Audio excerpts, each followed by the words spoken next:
পরীক্ষার পর আমি সপ্তাহখানেকের জন্য বাড়ি গেছিলাম, তার মধ্যে একদিন ছিল আমাদের পুরনো বাড়িতে পুজো। শরীরটা বেশ কয়েকদিন ধরে খারাপ ছিল, তো সেরকমভাবে যাওয়ার ইচ্ছা ছিল না, তো মা আমাকে টেনে টেনে একরকম নিয়ে গেছিলো।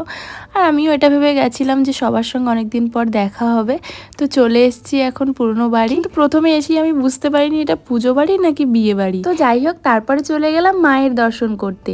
মাকে দর্শন করে তারপরে সবার সঙ্গে এখানে দেখা করে নিলাম। আর এখানে কিন্তু অনেকেই ছিল, কিন্তু যে যার কাজে ব্যস্ত। পুজো বাড়ি হলে যেটা হয় আর কি। আর আমার যেহেতু সেরকম কোনো কাজ ছিল না, তাই আমি একটু করে ভিডিও করে নিচ্ছিলাম কে কেমন সেজেছে। তারপরে চলে গেছিলাম যে মানুষটার সঙ্গে দেখা করার জন্য, সেটা হলো আমার ঠাম্মা।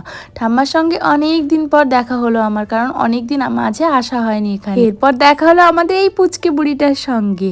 ও কিন্তু কথাতে বড়দেরকেও হার মানিয়ে দেবে, এত কথা বলে।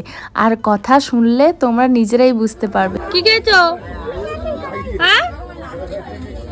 মুখের রিয়াকশনটা দেখলে অন্য কোনো সময় তোমাদেরকে ওর কথা শোনাবো, একদম পাক্কা বুড়ি একটা। তো তারপরে আমরা খাওয়া দাওয়া করে কিন্তু বাড়ির জন্য বেরিয়ে পড়লাম। দেখা হবে নেক্সট ভিডিওতে, বাই।